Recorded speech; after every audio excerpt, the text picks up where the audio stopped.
notre Dieu. C'est dimanche matin. Je nous invite à prendre nos Bibles dans le livre de Néhémie que nous avons commencé à partager depuis le dimanche passé. Néhémie. Nous allons lire au chapitre 6 du livre de Néhémie. Néhémie, chapitre 6. Nous lirons à partir du verset 1er. On va faire quand même une lecture un peu plus longue du verset 1er jusqu'au verset 16e. Je voudrais que chacun, même si nous ne lisons pas à haute voix, lise ce qui est déjà projeté là-bas et ne lise pas juste comme ça, mais lise comme quelqu'un qui veut apprendre, qui veut comprendre. La Bible dit ceci. Néhémie, chapitre 6, versets 1 à 16. Je n'avais pas encore posé les bâtons des portes lorsque Sanballat, Tobija, Geshem l'arabe et nos autres ennemis apprirent que j'avais rebâti la muraille et qu'il ne restait plus de brèche. Alors, Sanballat et Geshem m'envoyèrent dire, viens et ayons ensemble une entrevue dans les villages de la vallée d'Ono. Ils avaient médité de me faire du mal. Je leur envoyé des messagers avec cette réponse. J'ai un grand ouvrage à exécuter et je ne puis descendre. Le travail serait interrompu pendant que je quitterai pour aller vers vous. Ils m'adressèrent 4 fois la même demande et je leur fis la même réponse. Sanballat m'envoya ce message une 5e fois par son serviteur qui tenait à la main une lettre ouverte. Il y était écrit, le bruit se répand parmi les nations et Gashmo affirme que toi et les Juifs, vous pensez à vous révolter et que c'est dans ce but que tu rebâtis la muraille. Tu vas, dit-on, devenir le roi. Tu as même établi des prophètes pour te proclamer à Jérusalem, roi des Judas. Et maintenant, ces choses arriveront à la connaissance du roi des Mèdes et des Perses, bien entendu. Viens donc et consultons-nous ensemble. Je fis répondre à Sanballat, ce que tu dis là n'est pas, c'est toi qui l'inventes. Vous savez, quand les gens parfois viennent vous dire, les gens disent, c'est pas les gens qui disent, c'est eux-mêmes. Néhémie lui dit, ce que tu es en train de raconter là, c'est pas ce que les gens, c'est toi qui inventes ça. Verset 9. Tous ces gens voulaient nous effrayer et ils se disaient, ils perdront courage et l'œuvre ne se fera pas. Maintenant, ô Dieu, fortissimo, je me rendis chez Shemaja, fils de Delaja, fils de Méatabel. Il s'était enfermé, il dit, allons ensemble dans la maison de Dieu, au milieu du temple, et fermons les portes du temple, car ils viennent pour te tuer. Et c'est pendant la nuit qu'ils viendront pour te tuer. Je répondis, un homme comme moi prendre la fuite? Et quel homme tel que moi pourrait entrer dans le temple et vivre? Je n'entrerai point. Et je reconnus que ce n'était pas Dieu qui l'envoyait, mais il prophétisa ainsi sur moi parce que Sanballat et Tobija lui avaient donné de l'argent. En les gagnant ainsi, ils espéraient que j'aurais peur et que je suivrais ses avis et commettrais un péché, et ils auraient profité de cette atteinte à ma réputation pour me couvrir d'opprobre. Souviens-toi, ô Dieu, ô mon Dieu, des Tobija et des Sanballat et de leurs œuvres. Souviens-toi aussi de Noadia, la prophétesse, et des autres prophètes qui cherchaient à m'effrayer. La muraille fut achevée le 25e jour du mois d'Éloul, en 52 jours. Lorsque tous nos ennemis l'apprirent, toutes les nations qui étaient autour de nous furent dans la crainte. Elles éprouvèrent une grande humiliation et reconnurent que l'œuvre s'était accomplie par la volonté de notre Dieu. Amen. Dans la version anglaise, il dit « Et ils reconnurent que l'œuvre s'était accomplie avec l'aide de notre Dieu. » Alléluia. Le message de ce matin, je l'ai intitulé « Réussite en terrain hostile ». Alléluia. Je voudrais dire à quelqu'un que tu peux réussir même si le terrain n'est pas favorable. Quelqu'un n'a pas dit un mot. Quelqu'un ne saisit pas ce que je dis. Vous savez, beaucoup de gens vivent avec l'idée, mes frères et sœurs, que compte tenu de telles ou telles circonstances qui leur sont défavorables,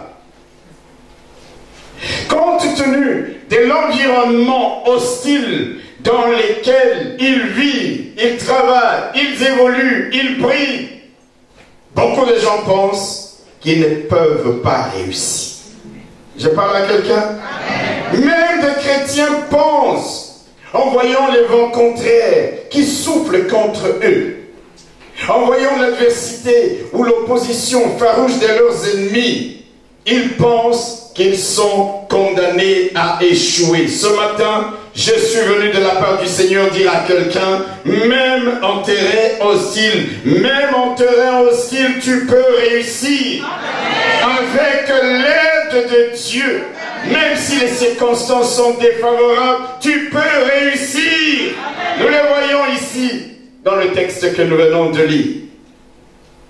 La Bible dit au verset 15 et 16, la muraille fut achevée le 25e jour du mois d'Elul. Vous savez, les calendriers grecs a, je crois, 13 mois. Le mois d'Elul, c'est le 7e mois dans les calendriers grecs.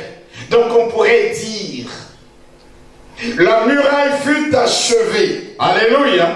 Le 25e jour du mois de juillet. Permettez-moi ça.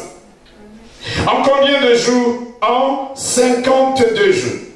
Et lorsque tous nos ennemis apprirent ce qui est arrivé, toutes les nations qui étaient autour de nous, ils furent dans la crainte, elles éprouvèrent une grande humiliation. Et ils ont été forcés de reconnaître que cet ouvrage avait été réalisé avec l'aide de notre Dieu. Je parle à quelqu'un. 52 jours. Je crois que quelqu'un n'a pas compris l'exploit. Ces murailles étaient là, détruites depuis combien d'années? 70 ans. 70 ans. Mais 52 jours ont suffi pour éclipser 70 ans de déshonneur, d'opprobre et d'humiliation. Avec l'aide de Dieu, tu réussiras. Même en milieu hostile, tu prospéreras. Même en terrain aride, tu auras du succès. Même quand de nombreux ennemis se liguent contre toi, tu réussiras. Tu auras du succès. Tu prospéreras avec l'aide de Dieu. C'est ça l'histoire de Néhémie. Cet homme, déporté à Babylone pendant un exil qui a duré 70 ans, il est devenu les chansons et les confidents de Artaxerxès, le roi des Mèdes et des Perses, qui avait fait tomber le puissant empire babylonien. Il devient l'homme de conscience, il est placé au palais, position privilégiée, de nombreux avantages. Alléluia. Amen. En exil, mon frère, ma soeur, Dieu peut te bénir ici, tout comme Dieu peut te bénir à l'étranger. Néhémie n'était pas un Mède, n'était pas Perse. Il n'était pas à Juda. Partout où Dieu, tu peux te retrouver, Dieu est là. Amen. Et Dieu peut t'élever là-bas. Un jour, ayant appris que les habitants de Juda restés de la captivité étaient au comble du malheur et de l'opprobre, Un jour, Néhémie ayant appris que les murailles de Jérusalem étaient en ruine et ses portes consumées par les feux, il décide de quitter Suse, la capitale des Perses et des Mèdes, de quitter son poste, de quitter ses privilèges, de quitter le confort du palais pour aller rebâtir les murailles de Jérusalem. Amen. Je prie qu'il y ait des gens dans nos églises. Alléluia. Qu'ils ne restent pas insensibles ou indifférents aux intérêts de Dieu, aux intérêts de son royaume, aux intérêts de son peuple. Qu'il y ait dans cette église et dans toutes les églises où nous confessons les noms de Jésus, des Néhémies, des temps modernes, c'est-à-dire des gens qui voient les besoins et qui se lèvent pour réagir. Amen. Amen. Et qui se lèvent pour agir parfois. Alors qu'ils doivent faire des sacrifices. Vous savez, quitter le confort du palais, les avantages du palais, tout ce qui était sa position au palais, frères et sœurs, ce n'était pas une chose facile. Mais Néhémie a pris cette décision parce que dans son cœur, il avait entendu la voix de Dieu. Il a pleuré, il a jeûné, il a dit, je dois aller rebâtir les murailles de la ville sainte qui est dans l'opprobre, dans l'humiliation, dans les déshonneurs. Et quand Néhémie arrive à Jérusalem, nous l'avons dit le dimanche passé, il n'y a pas de pierres. Il est obligé d'aller dans des décharges publiques pour récupérer, s'il vous plaît, dans les décharges publiques, récupérer des pierres enfouies depuis des années et des années. Sous des monceaux de poussière, des pierres qui avaient été brûlées lors de la prise de Juda, de Jérusalem par les Babyloniens.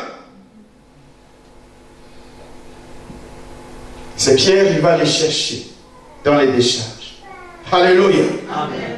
Il va les laver, il va les nettoyer, il va les poncer. Bref, il va les recycler pour son ouvrage de reconstruction. C'était un défi énorme. C'était une entreprise colossale. Et la tâche était d'autant plus difficile, frères et sœurs, que l'environnement dans lequel il va travailler n'était guère favorable. Amen. Amen. Il était en terrain hostile. Voyons un peu certaines difficultés que Néhémie a rencontrées. Nous venons de parler des pierres. Il n'y en avait pas. Il n'y avait pas une carrière. Il n'y avait pas un dépôt. Mais il est allé dans la décharge. Il pouvait déjà dès le départ se décourager. Alléluia. Il dit, mais Seigneur, je ne vois même pas des pierres avec lesquelles je vais rebâtir les murailles. La deuxième difficulté, nous voyons dans ce que nous avons dit depuis le dimanche passé. Il y avait une opposition frontale de la part des Sambala, de la part des Tobija, les Ammonites, les Azodiens, les Arabes. Alléluia. Ces gens se sont ligués pour s'opposer à ce projet de reconstruction. Je prie, mon frère, ma soeur, que tu ne sois jamais sur la liste de ceux qui s'opposent à la reconstruction, à l'avancement du royaume des cieux. Que tu ne sois jamais sur la liste de ceux qui combattent et ceux qui bâtissent. Que tu ne sois jamais, ton nom ne soit jamais retrouvé sur la liste des gens qui découragent ceux qui veulent se lever pour bâtir. Parce qu'autrement tu deviens Sambala, Tobija, Azodien, Ammonite ou que sais-je encore. Il y avait cette coalition, frères et sœurs. Et ces gens-là, comme nous l'avons lu, qu'est-ce qu'ils ont fait? Ils ont tenté par tous les moyens de faire échouer les projets de reconstruction. Le dimanche passé, nous avons vu au chapitre 4 tout ce qu'ils avaient utilisé comme très enflammé contre Néhémie et Juda. Il y avait les railleries, il y avait les moqueries, qu'ils reconstruisent. Même un simple renard suffira pour détruire les murailles. Il y avait les menaces, il y avait les tentatives de découragement, les intimidations, le dénigrement. Ces juifs impuissants, oh, les laisseront-on achever l'œuvre, vont-ils sacrifier? Il y avait toutes sortes de railleries, de dénigrements, des menaces. Et frères et sœurs, nous le lisons ce matin, les ennemis de Néhémie sont même allés beaucoup plus loin. Au verset 2 de notre texte de ce matin, la Bible nous montre qu'ils ont échafaudé un plan d'attentat contre lui. 4 fois. Sanballat lui envoie des gens pour lui dire, venez, nous allons parler. Après tout, nous sommes du même peuple. Rencontre-nous dans la vallée d'Ono, près des villages de la vallée d'Ono. Nous allons parler, mon frère, viens. C'était un guet-apens. C'était un piège pour qu'il puisse tuer Néhémie en cet endroit-là. Est-ce que je parle à quelqu'un? Dimanche prochain, je parlerai des clés de réussite de Néhémie. Mais écoutez bien. Voyez les difficultés auxquelles il était confronté. Il y avait le scepticisme, les découragements et la fatigue de ceux du peuple qui rebâtissaient la muraille face à l'ampleur de la tâche. Certains étaient même découragés, disaient, nous manquons de force. Alléluia. Amen. Et au milieu de tout ça, les ennemis de Néhémie ont commencé à faire courir de faux bruits selon lesquels Néhémie et Juda voulaient se révolter contre le roi Artaxerxès. Oh, il veut bâtir les murailles. Il veut se révolter. Nous allons le dire au roi des Mèdes et des Perses que Néhémie a un projet de rébellion, de révolte contre le roi. La Bible nous dit qu'ils sont allés même jusqu'à... Non, ils ont dit, voilà, vous savez, quand quelqu'un te cherche des problèmes, il va commencer à fabriquer même des choses qui n'existent pas. Ah oui, il a établi des prophètes pour qu'on les consacre au roi de Juda. Mais vous voyez, c'est insensé. Juda, en ce moment-là, est sous la domination des Mèdes et des Perses. Ça ne peut pas, on ne peut pas établir un roi. On ne peut établir qu'un gouverneur. Je parle à quelqu'un. Mais eux, ils disent, pour que le roi qui avait envoyé Néhémie puisse se dire, mais ce type a trahi ma conscience. Il est venu me demander de l'aide pour aller rebâtir les murailles de Jérusalem. Et maintenant, j'apprends qu'il établit même des prophètes qui vont les consacrer roi. Donc, il y avait des calomnies de la part de ses ennemis. Frères et sœurs, alléluia, alléluia. Et quand ils ont vu que toutes ces choses n'ont pas réussi, qu'est-ce qu'ils ont fait? Ils sont allés soudoyer des prophètes. Ils sont allés donner de l'argent à des prophètes en leur disant, allez prophétiser devant lui et dites-lui ce que nous allons vous dire vient de la part de Dieu. Alors il les convoque et il va chez un certain prophète qui lui dit, écoute Néhémie, il y a tellement de choses autour de toi, les gens cherchent à te tuer, le Seigneur m'a montré que cette nuit on va te tuer, nous devons aller nous cacher au milieu du temple, c'est-à-dire dans les lieux saints. Alléluia. Néhémie dit, mais comment pourrais-je entrer dans les lieux saints? Ce n'est pas mon rôle. Ça, c'est les lieux où simplement les sacrificateurs peuvent aller. Amen. Il faut toujours avoir du discernement. Alléluia. Amen. Il y aura toujours des faux prophètes ou des prophètes qui viendront avec un semblant des messages qui tiennent un peu la route. Un message qui va te flatter. Un message qui va te donner ou te faire voir des choses extraordinaires. Écoute, Néhémie, le Seigneur m'a dit, il faut qu'on aille se cacher au milieu du temple. Néhémie s'est dit, qu'est-ce que c'est que cette histoire d'aller me cacher au milieu du temple? Je ne suis pas sacrificateur. Ce message ne peut pas venir de Dieu. Et la Bible nous dit que c'est parce que ces prophètes-là avaient reçu de l'argent de la part de Sanballat et de Tobija. Frères et sœurs, la trahison dont la plupart des gens vivent aujourd'hui, ça n'a pas existé qu'aujourd'hui. C'est depuis ce temps-là. Il y a des gens qui vont corrompre d'autres pour te faire du mal. Il y a des gens qui vont, pour une raison ou une autre, ayant reçu l'argent, soudoyés, corrompus, ils viendront vers toi en te disant, oui, cherche quelque chose, je ne sais quoi, en te disant, le Seigneur m'a montré, le Seigneur m'a révélé, le Seigneur m'a dit de te dire. Il faut avoir le discernement. Amen. Dites un bon amen. Amen. Dites un bon amen. Amen. Il dit, mais je ne peux pas aller, je ne peux pas fuir. Un homme comme moi fuir, a-t-il dit. Et je ne peux pas aller dans les lieux saints. Je ne suis pas un sacrificateur, c'est déjà un danger pour moi-même, c'est aussi un blasphème. Et cela peut détruire ma réputation et me discréditer aux yeux du peuple. Je n'irai pas.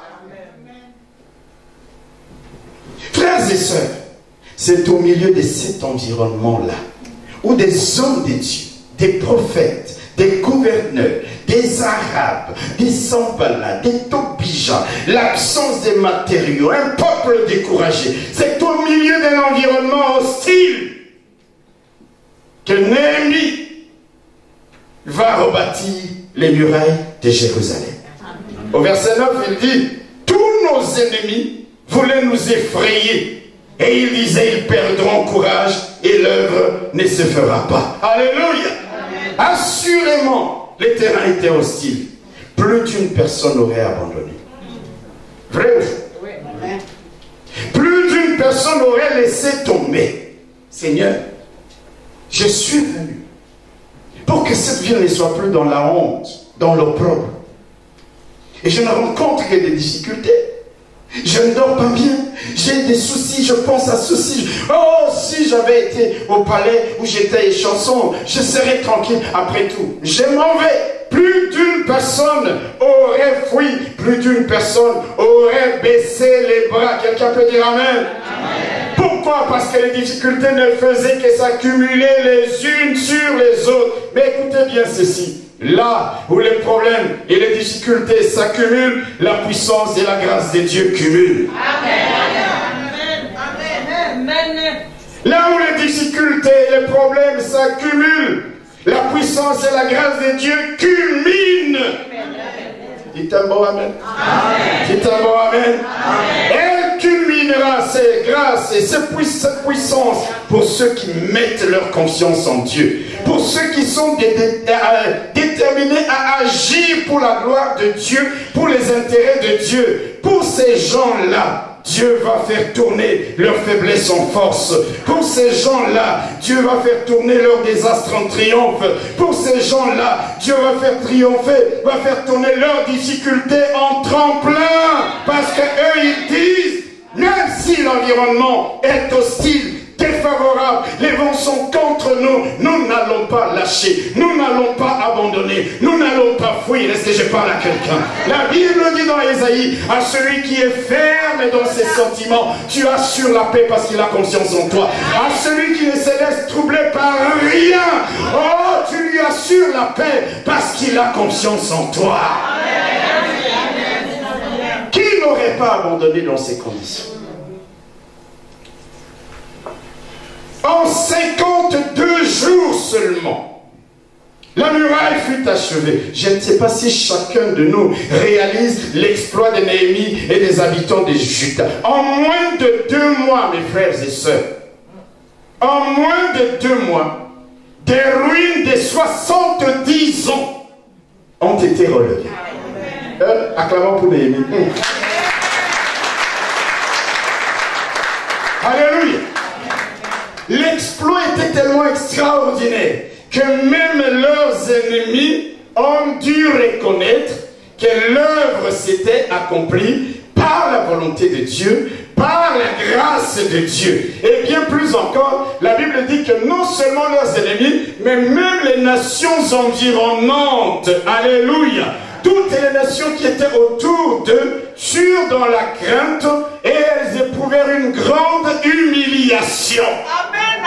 Alors écoutez bien, frères et sœurs, je voudrais dire à quelqu'un ce matin, alléluia, quelqu'un qui voit sa vie comme un tas de ruines, quelqu'un qui voit sa vie comme un temps des cendres, quelqu'un qui voit sa vie comme des pierres détruites par les intempéries, je voudrais dire à celui-là qui est peut-être désespéré, je voudrais te dire qu'avec Dieu, un nouveau départ est possible. Avec Dieu, les ruines peuvent être relevées. Avec Dieu, les années de malheur et d'opprobre peuvent être remplacées en très peu de temps, par des grâces merveilleuses, par des choses de gloire, en très peu de temps. Alors je voudrais dire à quelqu'un, tiens bon. 70 ans. Mais pour un homme qui est déterminé, et Dieu ne travaille jamais avec les lâches. Dieu travaille avec les courageux. C'est pourquoi il a dit à Josué, fortifie-toi et prends courage. Les lâches, Dieu leur dit, dehors, les lâches, les chiens, les efféminés. Dieu travaille avec les courageux. Il veut que Néhémie comprenne que la conviction qu'il avait placée dans son cœur d'aller rebâtir les murailles de Jérusalem venait de lui, le Dieu vivant, et qu'il n'allait pas l'abandonner et qu'il n'allait pas les délaisser. Au milieu de toute l'hostilité, au milieu de tous les vents contraires, il n'a pas abandonné, il n'a pas fui, il n'a pas lâché. Alléluia! Je voudrais dire à quelqu'un qui regarde le nombre d'années derrière lui et qui voit que jusqu'à ces jours, c'est comme s'il n'y avait que ruine dans sa vie. Je voudrais te dire qu'avec Dieu, ce qui est impossible aujourd'hui peut devenir possible demain. Alléluia. Ésaïe 58, dans Ésaïe 58 au verset 12, la Bible dit que notre Dieu nous donne des rebâtis sur d'anciennes ruines. Notre Dieu nous donne des relevés des fondements antiques. Relever des fondements antiques. C'est Dieu-là, Ésaïe dit de lui qu'il est le réparateur des brèches. Il est celui qui restaure les chemins. Il est celui qui rend le pays habitable. C'est-à-dire tu es capable de réussir, même dans les conditions les plus hostiles. Tant que Dieu est avec toi, tu réussiras. Tu prospéreras, tu prospéreras. Alléluia.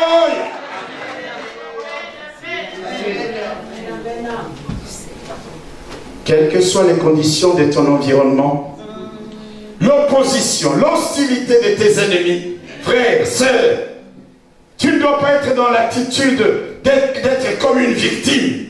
Non, non, non, non, non. Fini la mentalité des victimes. Où on va dans un petit coin pour pleurnicher. On va dans un petit coin pour se plaindre de tous les malheurs qui nous arrivent. Et Néhémie avait toutes les raisons d'aller pleurnicher de se plaindre. Seigneur, il n'y a qu'opposition, il n'y a qu'adversité. Tout le monde me hait, tout le monde me déteste, tout le monde me combat. On me tend des pièges, on veut me tuer, on veut m'assassiner. Il pouvait passer son temps à pleurnicher, mais il passait son temps à prier, et à dire, Seigneur, fortifie-moi. Seigneur, souviens-toi de mes ennemis. Est-ce que je parle à quelqu'un?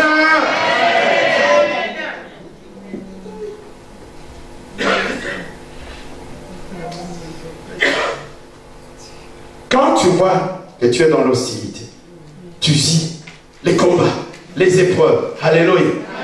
Il y a des moments où tu dois t'élever et déclarer la parole de Dieu.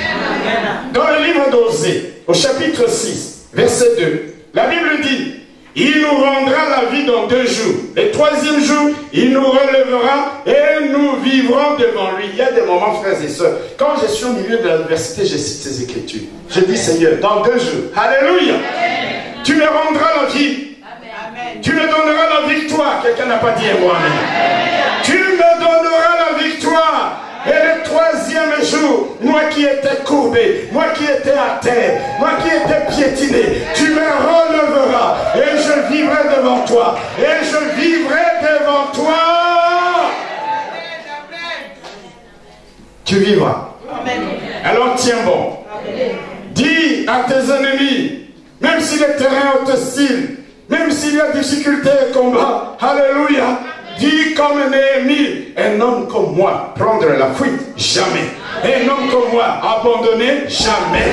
Un homme comme moi, me retirer, jamais. Un homme comme moi, me laisser troubler, jamais. Un homme comme moi, cesser de me battre, jamais. Un homme comme moi, cesser de croire en Dieu, jamais. Un homme comme moi, abandonner la foi, jamais. Alléluia. Alléluia. Alléluia. Tu les vois en face. Ils lui ont dit à plusieurs reprises, fuis, va te cacher.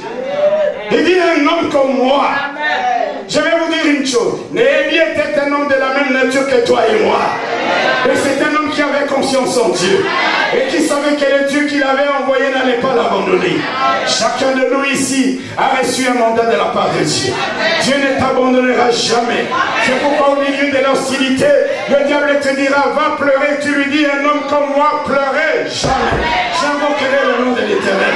Une femme comme moi, abandonnée. Jamais. J'irai devant la face de Dieu. Un homme comme moi, reculé. Jamais. Un homme comme moi, laissez tomber les bras. Jamais. Un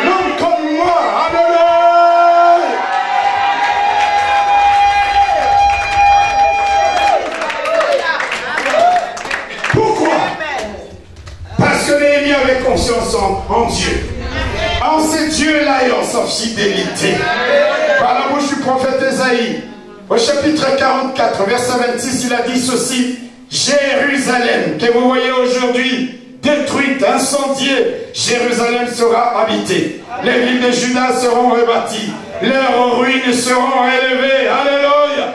Dieu avait déjà prophétisé, parlé, et il est le Dieu qui est fidèle. Lorsqu'il parle, lorsqu'il donne une promesse, il l'accomplira. Les gens pouvaient regarder Jérusalem et dire jamais, ce n'est pas possible, ni le temple, ni les murailles ne pourront être reconstruites, mais Dieu avait parlé. Et quand Dieu parle, la chose arrive. Quand Dieu parle, les forêts sont dépeuplées. Quand Dieu parle, les choses viennent à l'existence. Quand Dieu parle, les eaux s'écoupent. Quand Dieu parle, les biches en fonte. Quand Dieu parle, rien ne s'oppose à l'exécution de celui-ci. Néhémie avait confiance en Dieu. Il avait confiance dans la parole d'Ésaïe 61, verset 4. Dieu avait dit: ils rebâtiront sur d'anciennes ruines. Ils relèveront d'antiques décombres. Ils renouvelleront des villes ravagées, dévastées depuis des années, depuis longtemps. Dieu avait dit: mon peuple rebâtira. Amen. Au milieu de l'hostilité. Frère, est-ce que tu n'allais pas fuir entre toi et moi? Si tu avais été à la place de Néhémie, est-ce que tu ne serais même pas allé? Parce qu'un prophète a parlé. Un prophète, un homme de Dieu a parlé. Allons au temple. Et tu te dis, mais le temple, c'est le lieu le plus sûr pour qu'on ne vienne pas m'attaquer. Vrai ou faux? Et c'est comme ça que les gens aujourd'hui suivent les prétendues visions de prophétie. Je ne dis pas que Dieu ne parle pas. Je ne dis pas que Dieu ne donne pas des révélations de prophétie. Mais mon frère, ma soeur, la Bible dit: éprouvez les esprits pour savoir s'ils sont de Dieu. Quand tu me prophétises que j'aurai des combats, mais c'est ridicule. Tout enfant de Dieu est appelé à vivre des combats. Tu me dis: on t'attaque, mais on m'attaquera toujours. Est-ce que je parle à quelqu'un? Ce n'est pas une révélation pour moi. Je viens me dire des choses, alléluia, dont je serai convaincu que ça vient de Dieu parce que je ne les connais pas. Et quand tu me dis des choses que je connais, c'est comme si quelqu'un vient et dit: alléluia, messieurs, le Seigneur me montre que tu t'appelles Imam Nzambi. Frère, tu vas croire en cette prophétie. Il dit: invoque-moi et je te montrerai des choses cachées que tu ne connais pas. Quand on me dit des choses que je connais, ce n'est pas une prophétie. Et cette source-là n'est pas de Dieu, parce qu'il aura dit: ainsi parle l'Éternel, c'est l'Éternel qui m'envoie. C'est ainsi ces prophètes qui sont allés voir Néhémie. Dieu nous envoie. Ainsi parle le Seigneur. Néhémie dit: non, je ne veux pas tomber dans ces pièges-là. Hello! Je ne suis pas sacrificateur. Je ne peux pas aller. Frères et sœurs, notre Dieu est un Dieu fidèle. Amen. Il avait dit: Jérusalem sera rebâtie. Les villes de Juda seront rebâties, habitées. Les ruines seront relevées. Alléluia. Amen. Et comme il est fidèle, toutes ces choses sont arrivées. Amen. Le temple a été rebâti. La première délégation avec Esdras, Zorobabel et Josué. Et puis là, nous voyons Néhémie. Le temple a été rebâti. La ville a été peuplée, habitée. Les murailles ont été relevées. Dieu est un Dieu qui accomplit sa parole. Alléluia. Ce qu'il promet, il le réalise. Car il ne peut renier les paroles de ses lèvres. Il ne peut ni mentir, ni se repentir. Alléluia. En 52 jours, les murailles furent reconstruites avec l'aide de Dieu. Écoutez-moi bien. 70 ans balayés en combien de jours? Est-ce que vous réalisez ce travail? Et pas dans un environnement favorable, mais dans un environnement hostile. Je voudrais dire à quelqu'un qu'en peu, je le répète, en peu de temps, Dieu peut faire changer la condition d'une personne. Alléluia. Il peut effacer les années d'opprobre, les années de solitude, les années de stérilité, les années de pauvreté, les années de célibat, les années d'humiliation. En même temps, record.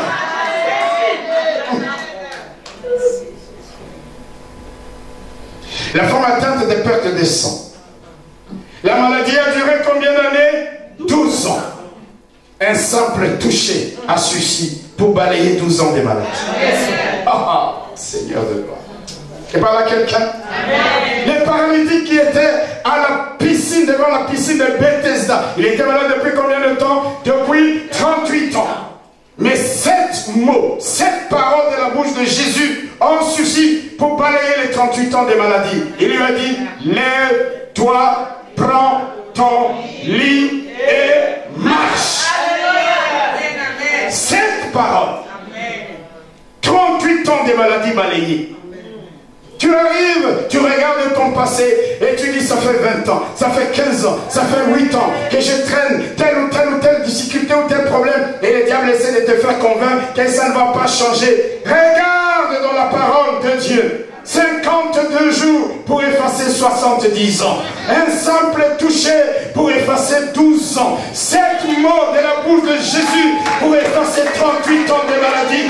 Alors je voudrais dire à quelqu'un, quelle que soit ton histoire passée, quel que soit le nombre d'années de ta souffrance, quel que soit le nombre d'années de ta maladie, en un instant, en un clin d'œil, l'Éternel ton Dieu peut balayer ces années en des jours de gloire, en des jours de victoire, en des chants d'allégresse. C'est pourquoi je voudrais te dire, n'abandonne pas, dis et je le répète, un homme comme moi abandonné, une femme comme moi baisser les bras, un homme comme moi renier Jésus, une femme comme moi reculer, jamais, parce que l'Éternel ton Dieu te donnera la victoire.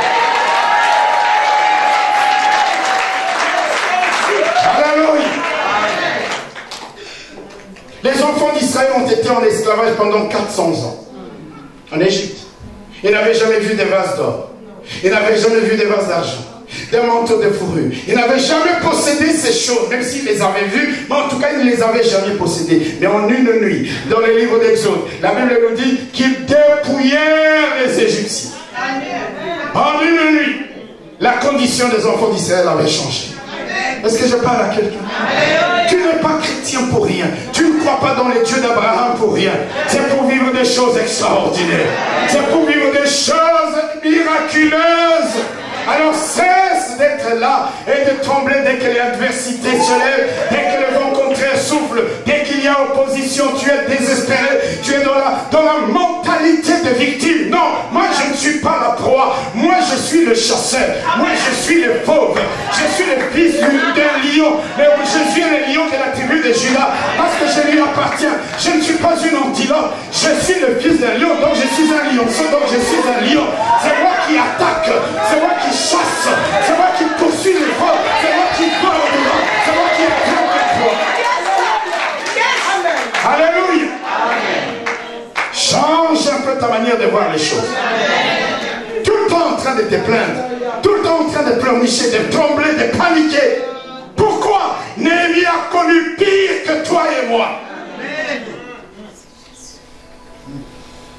Il a dit, un homme comme moi. Alléluia. En une nuit, en peu de temps, 52 jours, frères et sœurs, il n'y a que Dieu pour faire des choses pareilles. 70 ans de malheurs sont effacés. Et pourtant, on est en terrain hostile. Alléluia. Au verset 16, la Bible dit que même les personnes qui avaient combattu Néhémie, qui s'étaient opposées à lui, alléluia, ils furent confondus en voyant la muraille achevée. Ils furent humiliés. Je voudrais dire à quelqu'un ce matin, alléluia, la honte changera des camps. L'humiliation changera des camps. Hier l'opprobre, hier l'humiliation et la honte, c'était sur Judas, c'était sur ses habitants, c'était sur Néhémie. Mais en 52 jours, l'humiliation va changer des camps. Ça va être sur les ennemis de Néhémie. Un jour, la honte changera, la confusion changera d'écran au regard de ce que Dieu va faire dans ta vie, au travers de toi, alléluia, de toi qui compte sur lui, de toi qui mets ta confiance en lui, de toi qui s'appuie sur lui. Je voudrais te dire, tes ennemis seront obligés de reconnaître la grandeur et la puissance de ton Dieu. Et mieux encore, ils les craindront et ils te craindront aussi. Ils diront d'où lui vient cette puissance. Ils diront ce n'est pas possible. Ils te craindront. Est-ce que je parle à quelqu'un? Amen. Un jour, c'est ce qui est arrivé à Moïse dans la cour des pharaons. Il opère un miracle. Alléluia. Amen. Les Chaldéens, les astrologues, les devins, les magiciens de la cour royale des pharaons opèrent le même miracle. Jusqu'à un miracle où ils sont allés voir le roi pour lui dire non. Nous avons fait beaucoup de miracles comme si c'est qu'il a fait. Mais là, c'est le doigt de Dieu. On ne peut plus imiter. Il y a des choses, frères et sœurs, que dans ce monde, il y a de faux dollars. Il y a de faux euros. Les gens copient tout. Mais il y a de ces marques, il y a de ces signatures. Quand Dieu les a apposées, quand ça porte l'empreinte de Dieu, ce n'est plus imitable, ce n'est plus copiable. On ne sait plus faire un faux, on ne sait plus fabriquer. Et ils seront obligés de reconnaître la grâce de Dieu dans la vie de cet homme, la grâce de Dieu dans la vie de cette femme.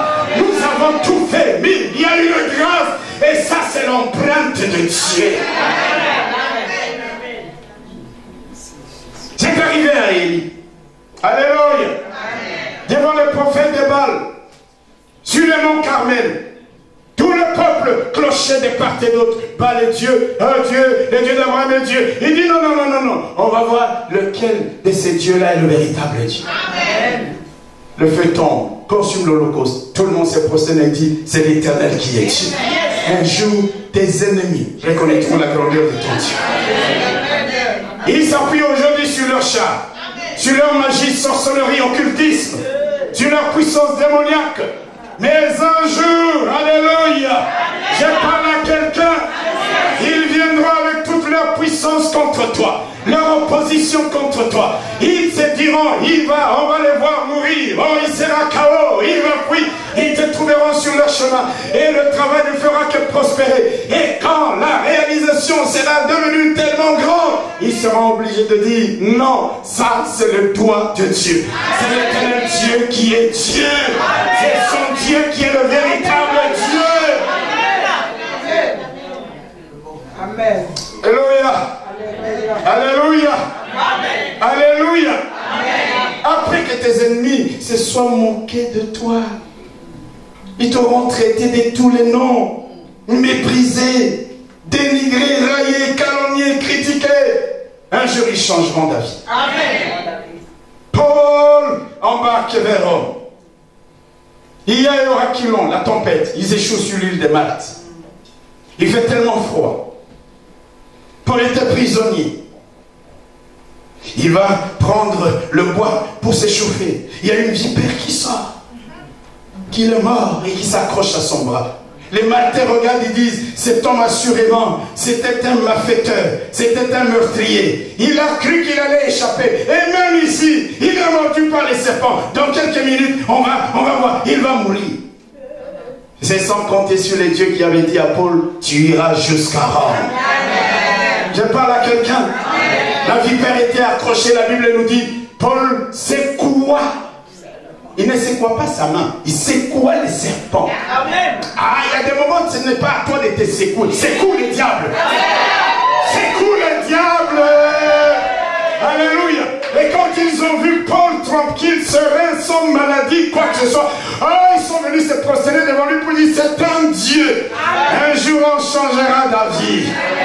Oh, Dieu fera tellement de choses que même tes ennemis changeront d'avis.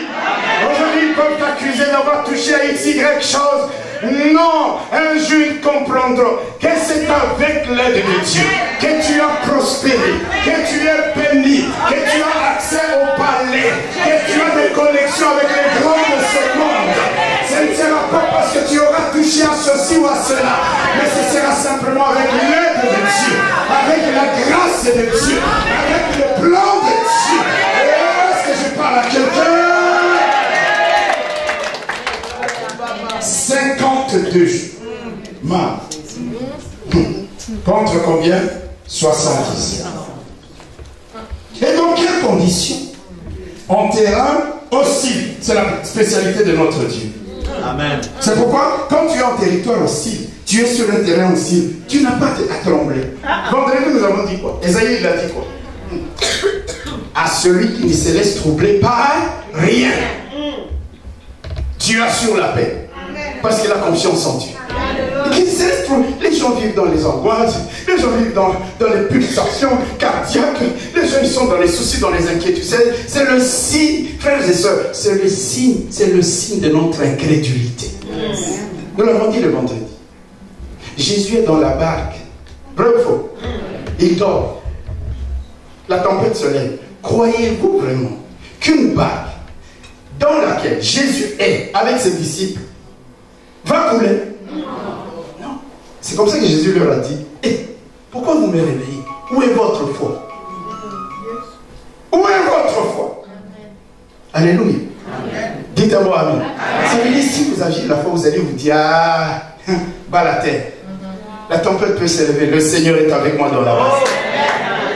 Je vous ai donné l'exemple. Quand tu vas à Kin en Afrique, alléluia, les gens ne s'inquiètent plus de ce qu'ils vont manger. Vrai ou faux? D'ailleurs, regardez, la plupart des temps, on va dire, on a préparé une chambre chez toi ici, chez nous ici. D'autres veulent que tu ailles là-bas. Parce que le temps où tu es là, le petit déjeuner est assuré. Le temps où tu es là, alléluia. Même le poulet qui n'a pas été mangé depuis 2 mois, on va manger le poulet. C'est comme ça, comme je disais vendredi, il y a des gens, ils aiment être en Afrique. Parce que quand il va là-bas, alléluia, il est traité d'une autre manière. On a tellement confiance. Est-ce que quelqu'un peut dire un mot amen? Jésus est dans la même barque. Ça veut dire quoi? Que même si la tempête fait des vagues, et il y a des vagues de 30-40 mètres. J'ai vu un jour des vagues de 40 mètres. J'étais en Grèce. Alléluia. Je suis allé me baigner. Moi, j'aime pas les histoires de piscine là. Moi, j'aime la mer, carrément la mer. Alléluia. Alors je regarde, je suis sur une plage, je regarde des parts et plus personne. J'ai dit, mais qu'est-ce qui ne va pas? Ils avaient annoncé en grec, moi je ne comprends pas les grecs. Vous savez, l'ignorance, ça tue. Ils avaient annoncé qu'il y aurait une forte tempête. Quand j'ai vu ça, la sagesse me dit, toi aussi rentre à l'hôtel. J'ai pris mes effets. Frère, il est temps d'arriver à l'hôtel. Vous savez, il y a des vagues de 30 mètres. Mais quand vous êtes avec Jésus dans la barque, vous ne vous inquiétez pas. Alléluia. Ni mis à confiance. Les Sambalal est obligé à le faux prophète. Tous ces gens se déchaînent contre lui. Alléluia. Notre Dieu, le Dieu qui te fera réussir, même en territoire hostile. En terrain hostile. C'est la famille. Isaac veut descendre en Égypte. Dieu lui dit non. Ne regarde pas la verdure d'Égypte. Tu vas rester où? À Guérar, région désertique. Conditions défavorables, conditions hostiles. Dieu lui dit reste à Guérar. Sème, il sema, et la Bible nous dit qu'il récolta au centuple. En territoire hostile. Amen. Dans ton boulot, il y aura des moments où tu te retrouveras peut-être dans les mêmes conditions, hostilité totale contre toi.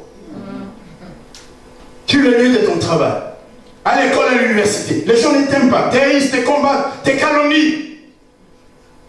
Souviens-toi que tu es un ennemi des temps modernes. Que tu ne marches pas comme eux marchent avec ceci ou cela. Toi, tu marches avec les dieux tout-puissants. Est-ce que je parle à quelqu'un? Même en territoire hostile, Isaac il est là. Abimelech vient, il le chasse, il dit on ne veut plus de toi. Va dans la vallée de Guérar, au plus bas. Il va là-bas, il creuse, il trouve de l'eau, jusqu'à trouver de l'eau vive dans la vallée. Tu vas réussir même dans les conditions les plus difficiles. Anne n'a pas eu Samuel, mes frères et sœurs, dans un environnement favorable. Tous les jours, il y avait des mortifications de la part de sa rivale Pénina. Elle pouvait dire j'abandonne. Elle pouvait dire j'en ai assez. J'en ai assez de ce mariage, je m'en vais. Non, non. Chaque année, elle montait à la maison des Silo, à la maison de Dieu à Silo. Je parle à quelqu'un. Peu importe les mortifications que j'entends, peu importe l'opposition des Sambalat, Tobija, les Asdodiens, les Ammonites, les Arabes, tous ces gens. C'est comme ça que Daniel est venu à l'existence. Anne pouvait dire, une femme comme moi, mais découragée, jamais. Elle a eu Samuel, en terrain aussi. Quand vous lisez Ésaïe 53, verset 2, voici ce qu'il est dit Seigneur. Il s'est levé devant lui comme une faible plante. Comme un rejeton qui sort d'une terre desséchée. Écoutez, on dit de Jésus qu'il était comme un rejeton, une petite racine, mais qui est sortie où? Pas en terre fertile, en terre desséchée. Ah, Jésus, formidable. Alléluia. Pourquoi on dit en terre desséchée? Mais nous le savons. On dit donc ceci. Il s'est levé devant lui comme une faible plante, comme un rejeton qui sort d'une terre desséchée. Il n'avait ni beauté, ni éclat pour attirer nos regards. Et son aspect n'avait rien pour nous plaire. C'est Jésus-là qui s'était élevé d'une terre desséchée, comme une petite racine, qui a rencontré l'opposition des chefs religieux, qui a été sous les critiques, les railleries, les insultes, le rejet de la part des siens. C'est Jésus-là qui, à la fin de sa vie, a dit « Je t'ai glorifié sur la terre, j'ai achevé l'œuvre que tu m'as donnée à faire. » C'était ton milieu hostile. Amen. Il n'a pas lâché.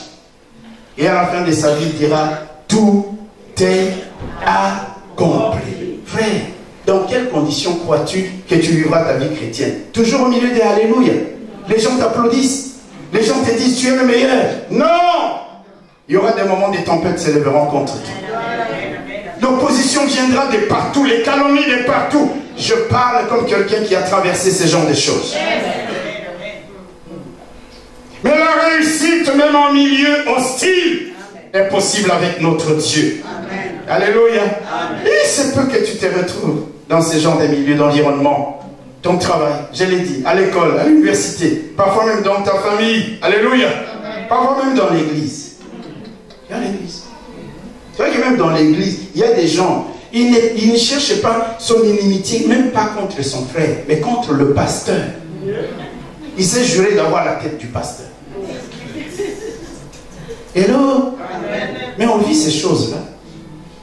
Les trahisons, les calomnies, les critiques. On les vit tous les jours. Vous croyez que j'irai dans un coin de chez moi pleurer? J'irai dans un coin de ma maison parler à Dieu. Souviens-toi d'un tel. Moi, je cite des noms. Il y a des gens qui sont trop, je ne sais pas moi, plus spirituels même que Dieu. Il dit, Seigneur, mes ennemis là, hein, souviens-toi de nom. Cite leur nom. Amen. Vous croyez que Néhémie n'a pas cité le nom de Sanballat et Tobija?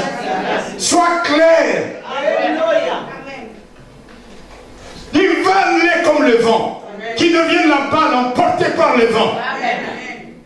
Alléluia. Amen. Ils n'ont pas cherché la paix. Que les troubles s'attachent à leur cou. Comme un collier. Amen. Que leurs enfants deviennent des orphelins. Leurs épouses des veuves. C'est pas moi qui l'ai dit. Dans le psaume 109, c'est comme ça que David priait. Pourquoi tu veux être plus spirituel que Dieu? Amen. Hello. Quelqu'un n'a pas compris ce que je dis. Amen. Tu auras de l'hostilité, de l'adversité. Ne vis jamais avec la mentalité de victime, je te le répète. Allez te plaindre, t'apitoyer sur ton sort, sur ce qui se lève, s'acharne contre toi. Non. Lève-toi, réfère-toi aux stratégies de Néhémie. Nous verrons ça le dimanche prochain. Alléluia.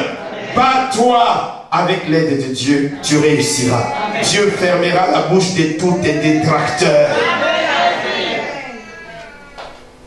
Même quand les circonstances sont défavorables, au départ, même quand les obstacles sont multiples, si Dieu te met à cœur, Alléluia. De te lever pour agir, pour entreprendre, pour commencer une œuvre à la gloire de son nom.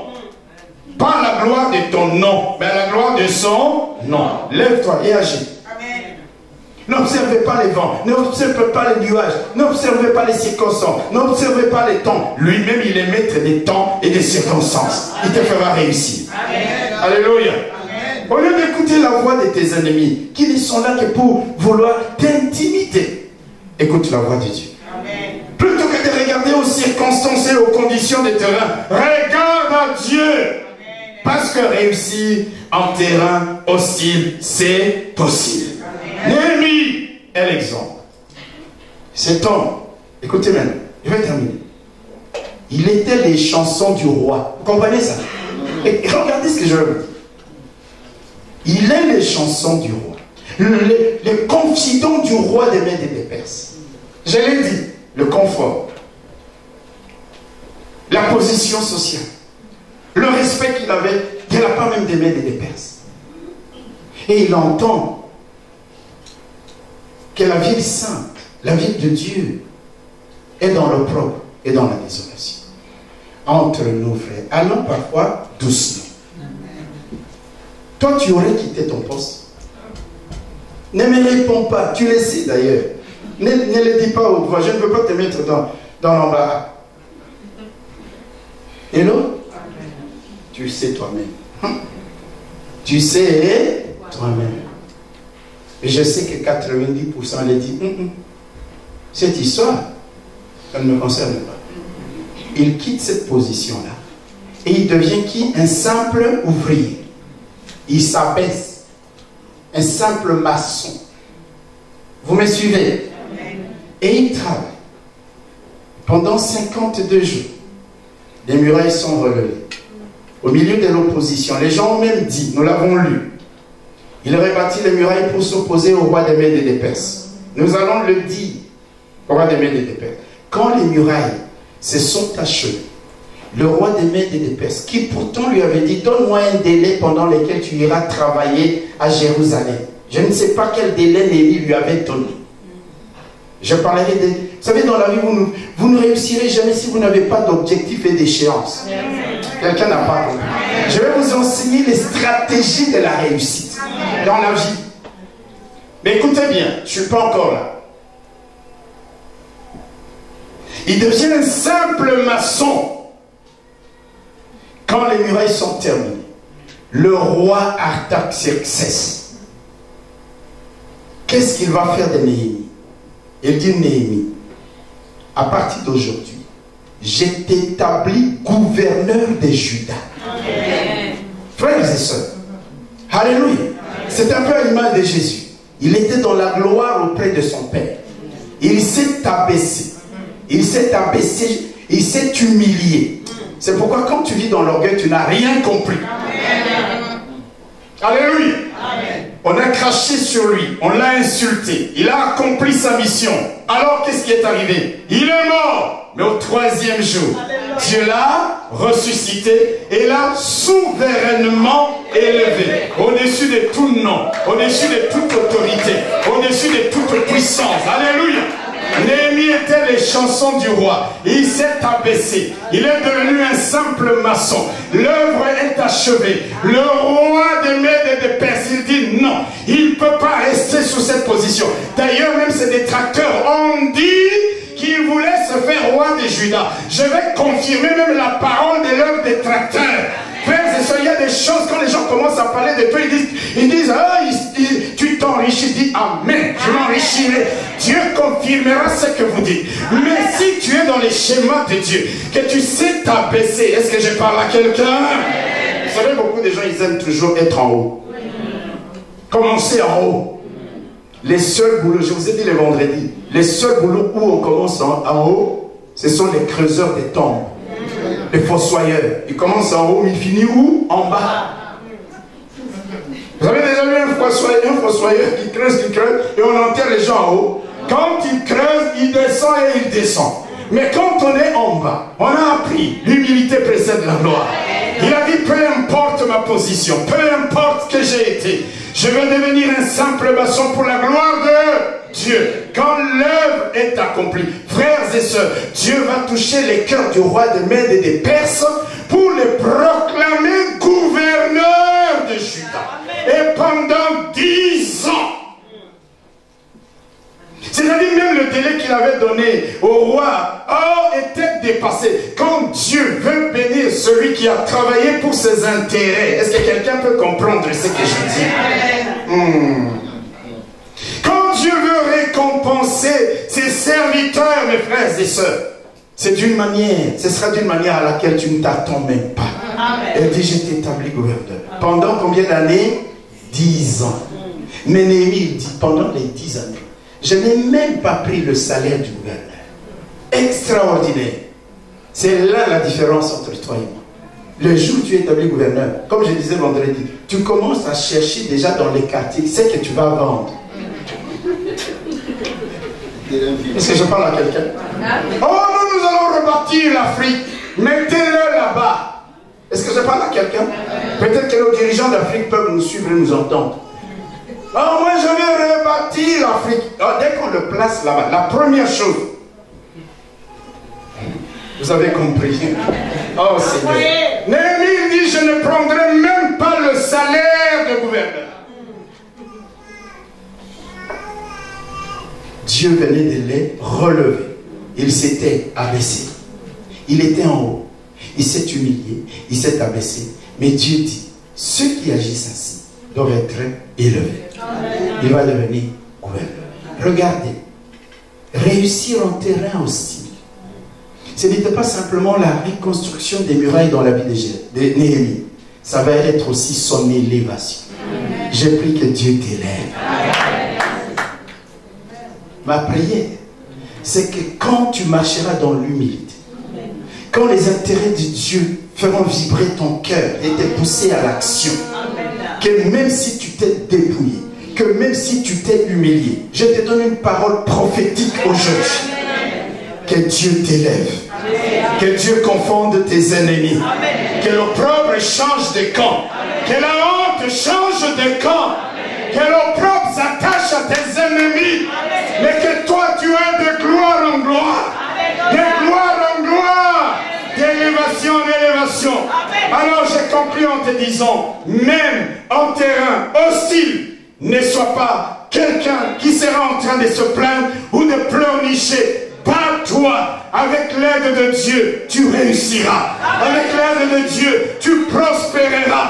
Avec l'aide de Dieu, tu rebâtiras à partir des ruines. Avec l'aide de Dieu, tu feras habiter le pays. Avec l'aide de Dieu, des années de solitude, des années de misère, d'opprobre, des années de dénuement seront remplacées par des années de gloire de la part de l'Éternel. Je te donne cette parole prophétique. Je te la donne, saisis cette parole. Tu releveras ta tête. Que Dieu vous bénisse. Alléluia.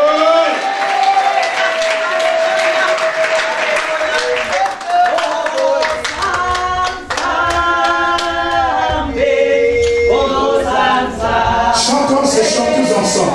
Nous le connaissons. Reprenons tous. Déclarons qu'il est le Dieu tout-puissant. Il est le Dieu de gloire. Hosanna, Hosanna,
où tu es. Demande à ces dieux tout-puissants.